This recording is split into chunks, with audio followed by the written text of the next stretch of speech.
Hello friends, welcome to Ravi channel. இன்னைக்கு வீடியோவில் நம்ம என்ன பார்க்க போகிறோம்னா, பிக் பாஸ் சீசன் 8ஓட ப்ரொமோன்னு தான் பார்க்க போகிறோம். நம்ம சேனலுக்கு யாராவது புதுசாக வந்திருந்தீங்கன்னா மறக்காமல் சப்ஸ்கிரைப் பண்ணிக்கோங்க. இன்றைக்கி ப்ரொமோவில் என்ன காமிச்சிருக்காங்கன்னா, இந்த வாரம் கேப்டன்சி எப்படி இருந்துச்சு அப்படிங்கிற மாதிரி சொல்லிட்டு சேது சார் கண்டஸ்டன்ட் கிட்ட கேட்டுக்கிட்டு இருக்காரு. இதுக்கு பார்த்தீங்கன்னா ஒருத்தர் ஒரு ரீசன் சொல்லிட்டு இருக்காங்க. இதில் மஞ்சுரி என்ன சொல்கிறாங்கன்னா, கேப்டன் அவ்வளோ வழி நடத்துவாங்க, ஆனால் இந்த வாரம் பார்த்தீங்கன்னா கேப்டனையே வந்து நாங்கள் தான் வழி நடத்தணும் அப்படிங்கிற மாதிரி சொல்லிட்டு ரஞ்சித் சார் எதுவுமே பண்ணல, நாங்கள் தான் எல்லாமே சொல்லிக் கொடுத்தோம் அப்படிங்கிற மாதிரி சொல்கிற மாதிரி வந்து காமிச்சிருக்காங்க. ஜாக்லின் என்ன சொல்கிறாங்கன்னா, இவர் வந்து கேப்டன் அப்படிங்கிற ஒரு ப்ரெசன்ஸில் இல்லை, அவர் பாட்டுக்கு இருக்கார் எப்பயும் போல் அப்படிங்கிற மாதிரி சொல்லிட்டு ஜாக்லின் சொல்லிட்டு இருக்காங்க. முத்து என்ன சொல்கிறாங்க அப்படின்னா, கேப்டனாகவே வந்து ஒரு மரியாதைக்குரியவராக இருப்பாங்க, ஆனால் இந்த கேப்டன் பார்த்திங்கன்னா பரிதாபத்துக்குரியவராக இருந்தார் அப்படிங்கிற மாதிரி சொல்லிட்டு ரைமிங்கில் சொல்லி அவரை கேவலப்படுத்துகிற மாதிரி வந்து காமிச்சிருக்காங்க.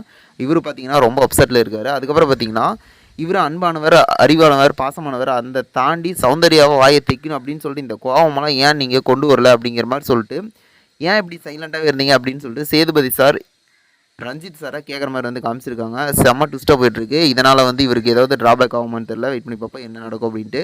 இது போல் வீடியோ என்ன மறக்காமல் சப்ஸ்கிரைப் பண்ணுங்கள். நம்ம வீடியோ பிடிச்சிருந்தா லைக் பண்ணி கமெண்ட் பண்ணி ஷேர் பண்ணுங்கள். ரஞ்சித் சார் அப்செட் ஆவாரா மாட்டாரா?